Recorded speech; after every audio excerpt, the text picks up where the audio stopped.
my axis lock and I show you. So this is the Omega spring. Now, I mean, if you look at the compression lock and the axis lock, compare the bolt lock when I show you the bolt lock, you'll see one of the main things you'll notice is the compression lock is easy, low maintenance, and no parts. If you watch that Para 2 video.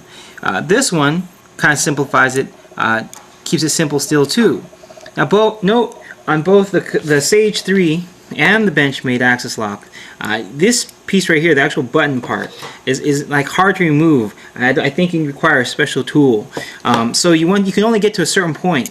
But here you can see how that spring works and how it connects in it's just turned over and pushed in through a little hole, and it's just curled over, and you can see why it might possibly break at some point. The spring is because it is bending in a pinching kind of manner, you know, where it's just constantly doing that, and there's that area right there, that small wire there that could wear out or break, bust right there in that corner.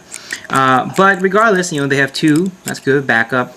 The stop pin is shoulder, and so how this mechanism works, it's simple. You know, the blade goes in, the stop pin stopping the blade, and the axis lock stuck right behind the blade tang, and this can't go anywhere because it's compressing this up against that. And if this were to fail, you either shoot out or bend the stainless steel liner. Now I like the Sage's bolt lock. You know, I like Blackie Collins, and I will say this: the bolt lock is very complex. Now this is one that is not mine, so mine is right here in this box, and it's got a lot of pieces. Let's just start with that, okay? Now, first to note is that the bolt lock does not touch the entire surface of this blade tang. If you can actually see, the wear is just a little nick right there, and I assume that that's of course because there is a cone shape on the bolt. You can see actually here, because of course, you know, it needs to break in, so it has to slowly go in across. Eventually, as the bolt lock is wearing in, it'll sit deeper and deeper and deeper behind this blade tang. It'll create a deeper notch that keeps going out all the way up to here, which then you will have an extremely strong lock. And now the key thing you'll note on the Benchmade was the main thing supporting it was just that top, which was just a stainless steel liner. Now, to note, if you watch the video of locking tests, the Benchmade did well against debris and stuff, because it's sort of like an open construction, you know. It's moving parts that can just move debris out of the way. And okay, if you look at this bolt action lock, I've taken it apart, so you can see. First, let's cover this. Every single hole, minus these big ones for skeletonizing, had a pin through it, just press fitted across to keep a certain structure and rigidity. Here was the stop pin, here was the pivot. That little weird piece right there, right now, exposing the bolt, there was actually a piece, a metal rod that goes across that too, which is right here. You can see this is a lot of machining work. Then there's another one above it. So you can see now in this instance, what happens is, instead of like on the Benchmade, which relies on the stainless steel liner strength, this one on the bolt lock, it has pins, basically stop pins and rods going across, all across the top. See, there's two right here, one right there, all keeping that bolt pushed down and secured in a certain slot kind of. And then underneath the bolt lock, you can see another one right here and one right there to keep it from pushing this way. But of course it wouldn't do that because the blade tang when the blade is in it, it's pushing up anyway. So that's the larger concern. So you can see this is very extremely rigid. I mean, if you were to say now, okay, well that's a weak point, perhaps that thin stainless steel would break right there as it pushes up. But you have to look at that's a circular force. That's a circular cutout. It's pushing up against all of this area, these curves, and on top of that, these are nested into the G10 like this. So there's a lip that holds in the stainless steel liner, you know, which then, if you guys you do your research, G10 is extremely strong too. So for that to happen, you know what I'm saying? So when you open up a Sage 3, you're gonna think, okay, man, that's ridiculous. That looks like a machine or something.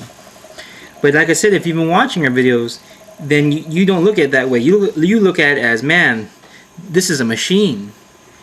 This is as strong as something can get. I mean, this bolt is solid.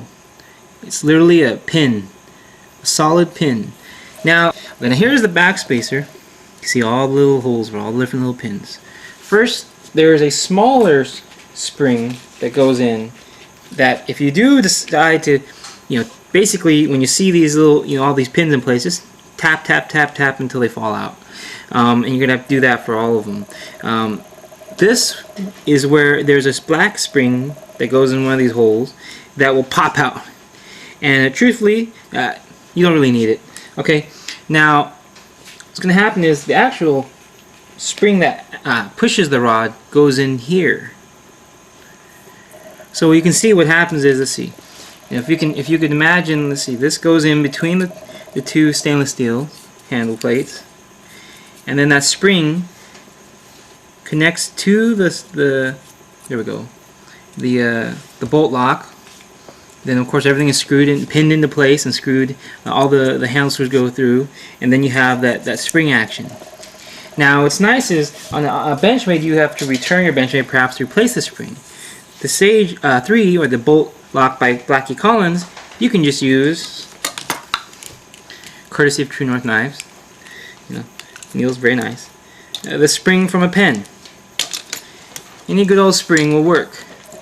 These springs, just come down size, will fit inside and replace that spring if need be. And so, I hope this video is helpful. If you can see now, there's just so much rigidity to this. Just take a second and look at it. All those pins keeping that bolt in place. That bolt is compressed. There's a hard spring tension pushing that bolt into the back of the blade tang, and as it wears out, it'll sit very deep into this. About a good 1/4 inch can sit behind the blade tang. We're talking at that point, who knows what would break, and the pound of force would be at least at the highest ranking by Sal and Benchmade in that 200-pound range, if not more.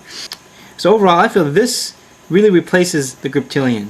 If you like this axis lock method, this way of closing and opening your knife, if you like that whole wrist flicking thing, then, and also how the lock stays out of your way and can't get disengaged through any tactical use, then this really beats it out, because now you're looking at, a choil for safety, the ability for you to fix it and maintain it yourself.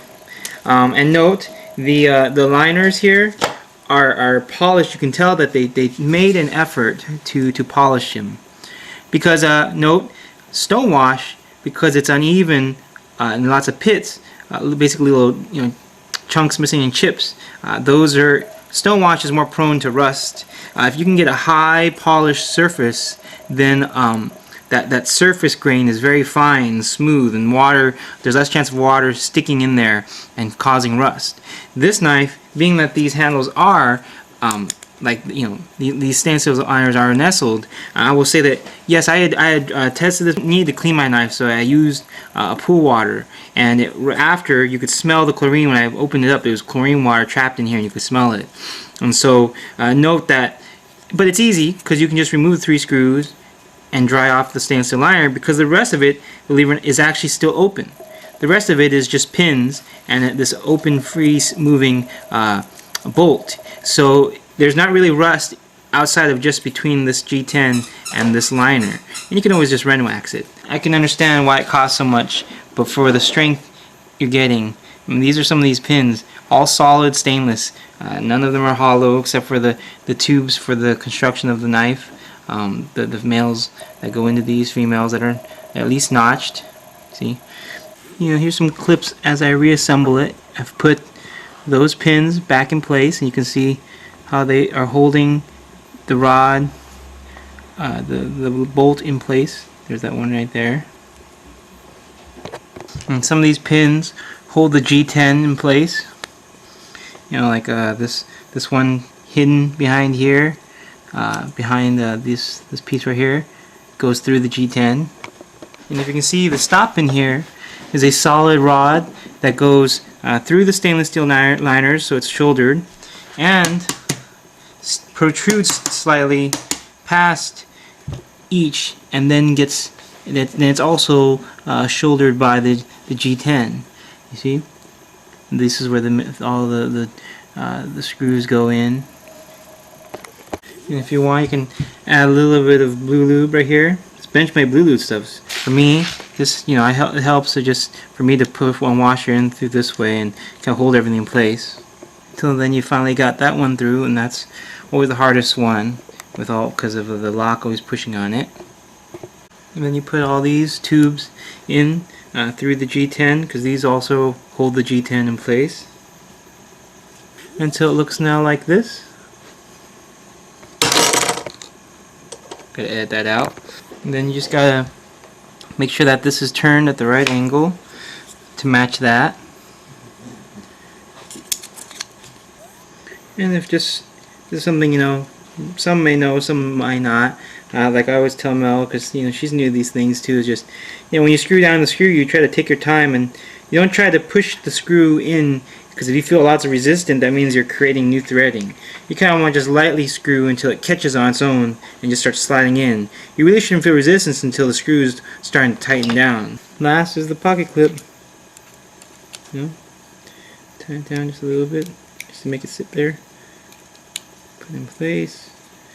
This is the longest screw is the one that holds the pocket clip. Every other screw is the same size, same everything, and then you're done. It's got a, let's see, is it centered? Centered? Well, I could tighten it, I could modify just a little bit. Let's see, I could maybe loosen it on a little bit. Getting closer, let's see. So always a nice thing about this style of pivot that they got here is that you can, you tie one side and the other side, and you can kind of move it around. If you appreciate knife culture, knife history, you appreciate quality locking mechanism, you're looking for a strong production lock, you're looking for multiple uses, you saw how it can perform in dirt, how the safety of a choil, the Spyderco design, the flexibility, the tactical use, the grip, the ergonomics, this knife is just outstanding.